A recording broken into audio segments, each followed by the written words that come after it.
Oh my God, my interview went off right in the middle. Woo!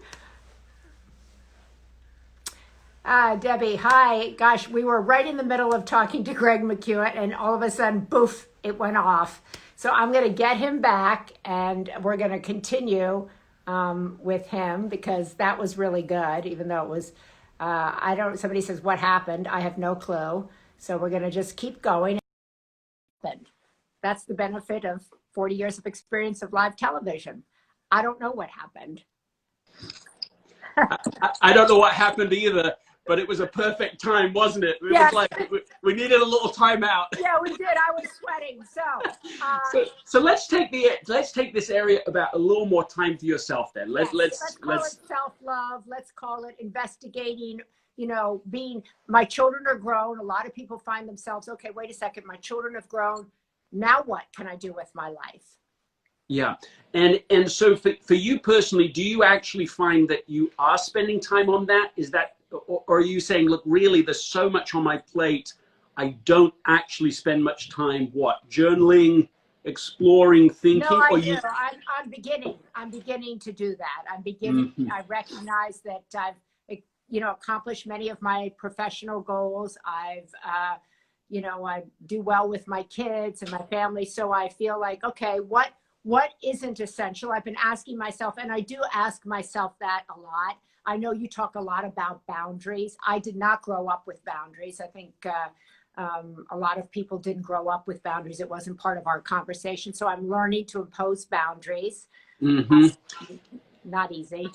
Yeah, it isn't easy. Let's just come back to this question of I'll give you one more shot at the question, like what's something essential that you're underinvesting in right now? So I'm sort of steering clear of the answer you first gave. I guess what makes me happy outside of work. Okay, good. Let's go with that.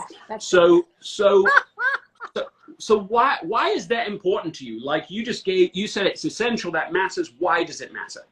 Well, I think it matters because, I've been in jobs, as many people have, and I think many people lost their jobs this year. I've been in a job that I got fired from, that I've lost jobs. So I don't want to have my only identification be my job. So my job is a big part of my world. And for most people also, it's a huge part of their income. It's their survival. But who are we outside of our jobs? I often like to look at that.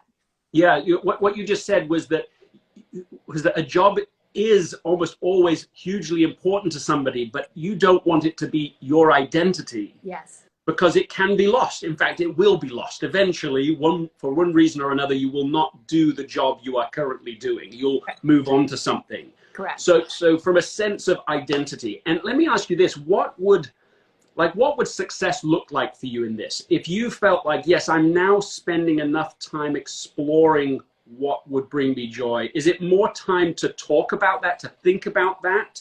Is that the adjustment you'd want to make? A good question. I'm not sure. Maybe, I don't know, actually. You're saying like I'm in therapy. Yeah, well, that's on the podcast. People do say that, even though I'm not really going for that exactly. But that's interesting because what you just told me is that you think it's really important. It is essential to you, but if you don't mind, it sounds like it's such a new thing to really spend time on that question. You're not even sure what the process would be. Right, exactly. Because so much of your life has been lived productively in the public square in one way or another. Yes. I think most people, right, are spending their time, in their job. So many women spend their time in service, I think, either to their children, maybe to their parents, to schools, in service and volunteerism, that maybe when your parents pass away or your children get bigger or your job changes, you're looking at like, wait, where am I? Who am I? What is essential to me now? Who are the people that can take this path forward? How do I want to age forward? What is really, I think COVID has taught so many of us that our worlds are small in many ways, and who's checking in on us, who we really need, and what we really need. Yeah, I really agree with that. I once worked with a woman whose goal was to become a certain title position in the organization. And when she didn't make that position, she just said, look, Greg, you don't understand. I am my job. Mm. And whether that's for a professional, our family roles can be the same. The Madonna complex, where somebody goes, look, I know how to be a mother of young children, but I don't know how to be when I don't have that role. It was so meaningful and so important. So whether it's a professional job or even some of the other titles we have in life, it's to try and create space outside of those for what's essential to me. What am I really here to do, and not just letting our previous commitments answer that for us. So you're talking about constantly asking oneself these kind of deep probing questions. You had something on your Instagram where you said, what is one thing you can do that will make everything else easier or unnecessary? And you said that everybody should be asking that question to themselves in all of these areas of our life, in the financial area, the personal, the professional. What's one thing? Yeah, I think that's a powerful question for sure. And I still want to just apply it just to you for just a second, which is, what is one thing that really you could do to try and create this space to answer this question for you? In fact, I just want to ask it right now. What is something that sparks joy for you outside of family, outside of community service, just something that you personally enjoy doing? I enjoy meditating. Yeah. I enjoy walking in nature. Yeah. Something creative, something outside of just mental health. I mean, something it's for its own sake. I like to do this. It's not for an audience. It's not for even directly service. What comes to mind for you? Well, I like to help people. Does that count? I like to be in conversation with people and to help them see what I see in them that they may not see in them. Does that count? I don't know. Does that count? They're all good answers, because what they say to me is two things. One is that it really says that you are focused on service to others. Like I know that already, but that's where that's where you are spontaneously going to when I'm asking you these questions on the spot. Right. It also reveals a little bit to me, again, that there's a space here that could be cultivated, that could be powerful for you, right? The actual space to explore. No, what is it for its own sake, not for anybody else? And that's not, I'm not implying like being selfish, but I am suggesting that we need to find things in our lives that spark joy in themselves for us. So several people here are trying to help me out with the comments. Some people say, you like to bake. That's true. A couple other people said, wow, it's so sad that you can't come up with something quicker. But I don't think, to me, it's not sad, though. Sad. What? I don't think it's sad, because what I think it says is that you have spent your life, that you were taught to, That's true. And it was in the sort of culture of your family. I'm sort of reading into it, and then into your whole life. I am about service. Yeah. It is not about me, and I think that is powerful and beautiful. And somebody just reminded me. I love to write poetry. I write poetry. I write a lot. All right, let's talk about that. So do you? Yeah, so I can do that. Somebody else. Poetry. Poetry. Do you wish you were spending more time writing poetry? When you hear that, no. No, I write a lot of poetry. So I write almost daily. So I do that already. Yeah. I don't know, but let's get off of me. We'll do that right now. The idea is simply to look through our lives and to have a small, honest meeting with ourselves, where we say, look, what really is essential that we're underinvesting in? And what are the first answers that come to mind, and trusting those answers. And then to say the second question, what is non-essential that we're over-investing in? And to trust the answers. Because almost everyone I've ever worked with have things that are non-essential for them, that as soon as they hear that question, they go, yeah, I'm spending too much time in social media. I'm spending too much time, binge watching this thing or whatever. I'm spending too much time working at these kinds of meetings. They're not really productive. There are answers that they basically already know the answer to, but they're just so busy doing it that they don't see clearly. They don't have the clarity to actually trade off and say no to the non-essential so that they can say yes to the essential. What in your mind, Greg, is the benefit of probing that question and say, wow, I'm spending too much time on social media. I'm spending too much time in my work. I'm spending too much time I knew one thing before COVID, I was spending too much time traveling. But yes. So what is the benefit of eliminating those things from your life, even if you enjoy them? Every time we say yes to a thing, we're saying no to many other things. And when people say no to a non-essential, what they don't fully recognize in the moment is that they are often saying yes to something that's essential. That they're not just saying, well, this thing isn't so bad. It's that every time they say yes to something that's relatively trivial, something vitally important isn't going to happen. They're not going to invest in that.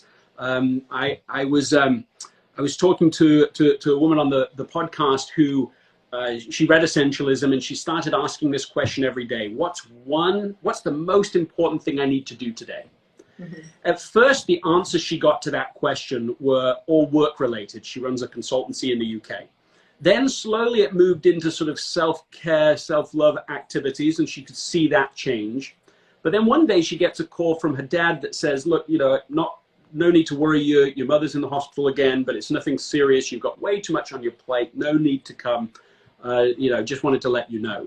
When she asked the question that day, it was so clear to her. She said, I remember where I was, what the weather was like, the time sort of stood still, as she just knew the most important thing I need to do today is to drop everything, drive 2 hours to the hospital to be there with my mother. She does that. She goes into the hospital room. She says to her mother, look, I love you. I care about you. Her mother says the same back to her. Everything's going to be fine. But within an hour of that, her mother had fallen into a coma. And within a week of that, they had shut off her life support machine. And that was it. This was the last conversation. And she was sharing this because she was saying, look, if I hadn't been an essentialist, if I hadn't been trying to be an essentialist, I would have made a different trade-off there. And so that's really what essentialism tries to shine a light on, is to become really conscious and deliberate about the trade-offs we are making. Every day we're making them, but we aren't always aware that we're making them. So we unintentionally find ourselves following a strategy we didn't really mean to pursue. Right. I love the idea, which I think is so kind of has been counterintuitive, of you telling people that less is actually more. And people, particularly in the United States, we're all about, I'm a burnout, I'm doing 10 things. We feel it's a badge of honor to be incredibly busy. And your whole philosophy about less and rest and saying no is so counterintuitive for people. Yeah, this principle of less but better challenges me for sure. I mean, I learned about it kind of the hard way. I remember I got an email from my boss at the time, said, look, Friday between 1 and 2 would be a very bad time for your wife to have a baby because I need you to be at this client meeting. And Friday we are in the hospital and our daughter's just been born. And so Friday morning, instead of being focused on this most important moment, this most important relationships, I, to my shame, go to the client meeting. And I remember afterwards, even my manager said, yeah, exactly. A real fail on my part. And I remember even afterwards, my manager said, look, the client will respect you for the choice you just made to be here, even on this day.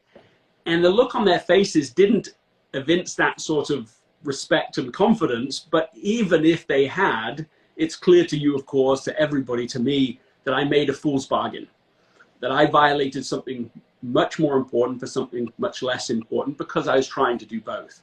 And what I learned from that was an important lesson, which is if you don't prioritize your life, someone else will. Yeah. And that's really what I think being an essentialist is about, is saying I'm going to take responsibility for the prioritization of my life instead of just doing everything everyone's doing, instead of just trying to do both every time you're faced with a trade-off. Or how can I do both like I did in the hospital? I'm trying to do both. You say, what's the most essential one? I'm choosing it, and I'll let the other thing pass. This for me is hard work, actually. I still struggle with this.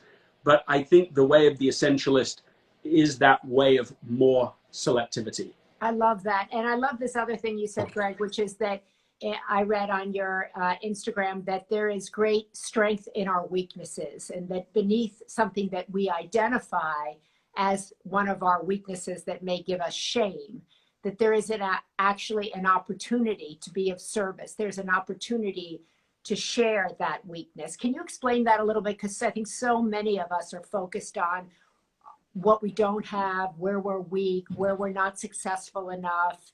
And your thought about that? Well, one of the thoughts I have about that is this idea that has come really into focus for me in COVID times.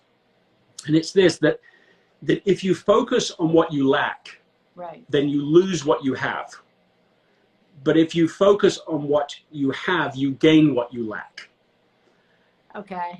And so I just love the idea that if we focus on the things that are going right, even amidst things you can't control, like a pandemic, but there's loads of other examples. I mean, my best friend growing up just got pretty likely to be diagnosed a second time with cancer, and it's supposed to be untreatable now, and it's absolutely awful. I mean, that's like the saddest day of my life as it happens, and of course is. But in the midst of all of that, there's so many things that happen you don't have control over. And if you focus on those things you can't control, on things that pull you off, to pull you off what is going right, then they'll consume you, body and soul, and there's nothing left of you. And then you're in a worse position to respond to the next challenge. When we focus on what we have, when we focus on the things we can do something about, they grow, they expand, and we feel more confident and more centered to be able to respond well to the next challenge. So that's one of the thoughts I have today about where we put our focus. Yeah, so going into it's beautiful and so important, because I think we often lose our focus at that point. So thank you for sharing that.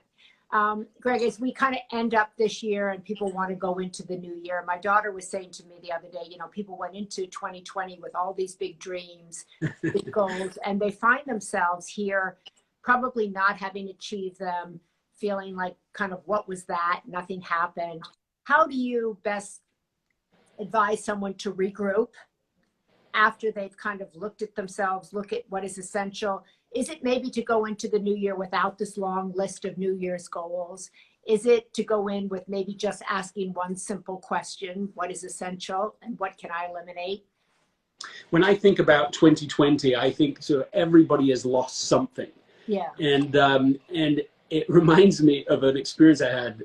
Bear with me with this, but I found myself standing, it wasn't this year, but standing, looking at myself in the mirror, dressed head to toe in a stormtrooper costume. And in that moment, I was standing, about to buy this costume. And it was a very, it was an expensive, movie quality level costume. And in that moment, I'm like, not one part of me wants the costume. I don't want to buy this. I'm like, why am I even here? Why am I even thinking about this? And I realized that it was like 30 years earlier that Return of the Jedi had come out, and one of my older brothers had said to me in passing, he's like, wouldn't it be great to own one of these costumes? And I'm like, yes, it would. That's it. And somehow on autopilot, that goal had lived on for me for the next 30 years. That's become a bit of a shorthand in our family, where my wife Anna will say, if I'm sort of just going after something that seems a little bit of a shiny object, she'll say, look, is this a stormtrooper? And so I just offer that question as people think about, well, what they lost in 2020 or what they want in 2021.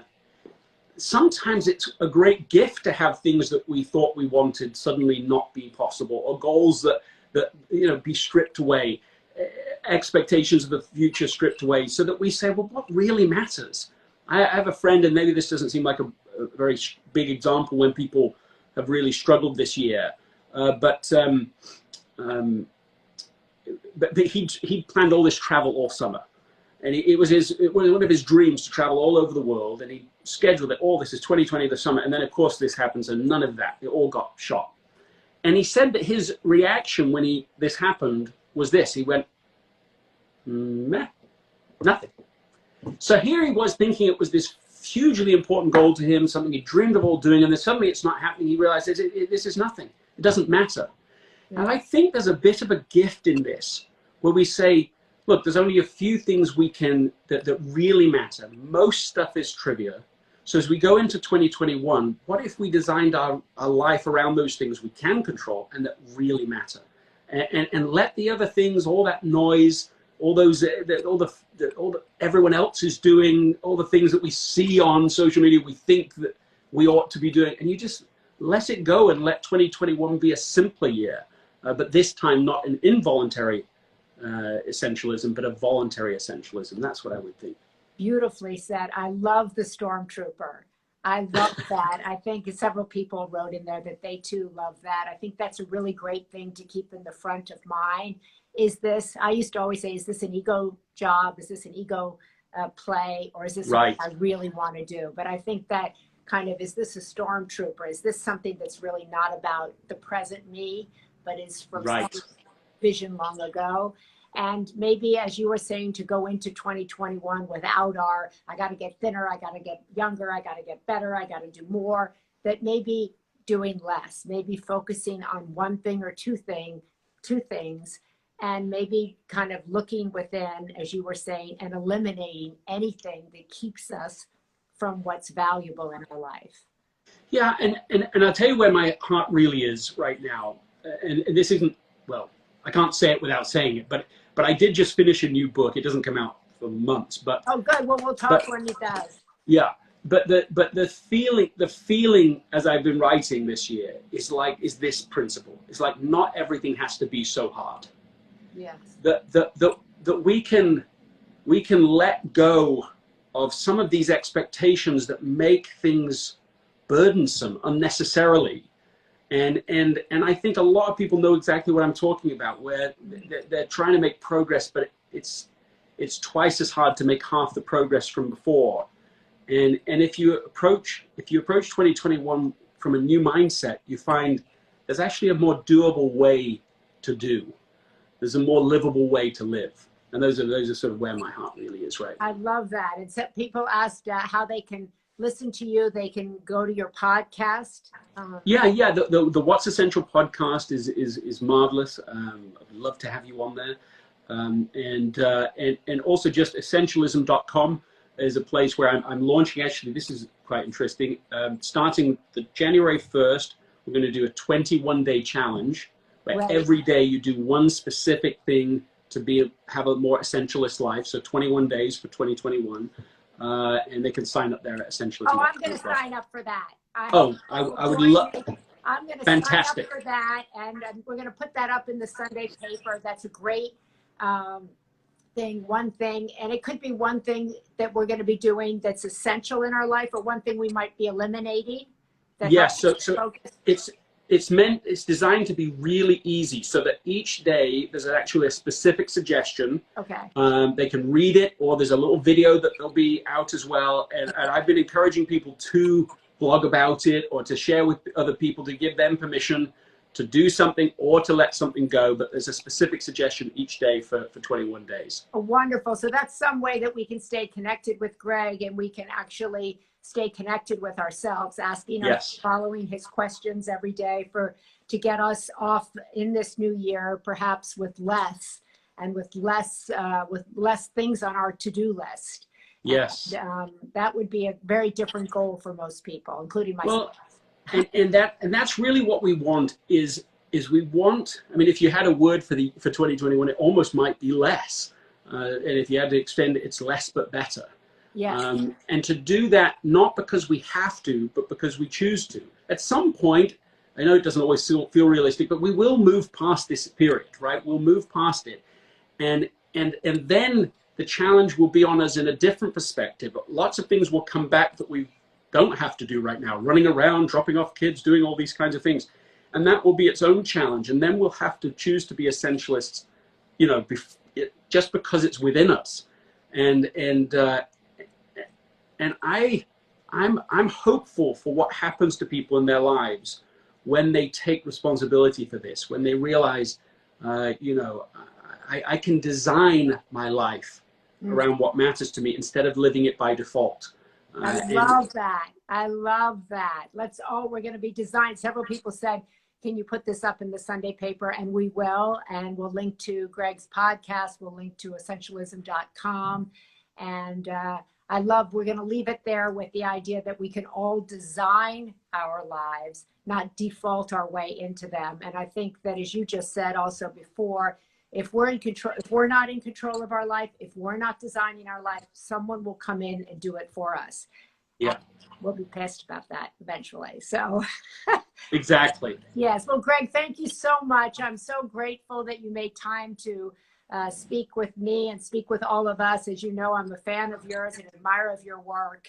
And I think what you are putting out into the world and the questions you are asking us to ask ourselves are really deep probing ones, and ones that actually make a difference in our day-to-day lives. So thank you.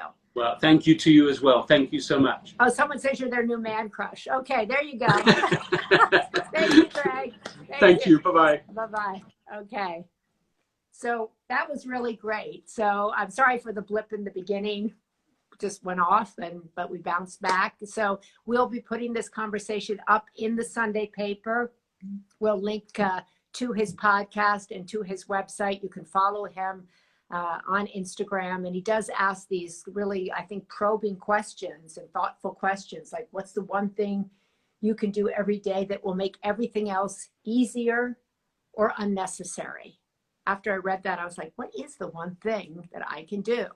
And if we don't design our own life, someone else will design it for us. That's really true, and very thought-provoking. So we'll sign up for the Sunday paper. If you don't get the Sunday paper, it's a free weekly newsletter that has news and views that rise above the noise, that move us forward.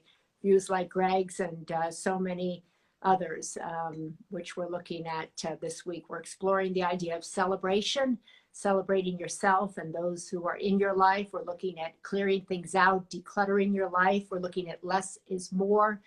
And we're looking at what comes from being unified as a country and as a person. So there's a lot in this Sunday paper that's thought-provoking, that I hope is inspiring, and that is also informing, because that's our mission at the Sunday paper. So if you don't get it, please sign up at mariashriver.com and join the most informed and inspired community on the internet.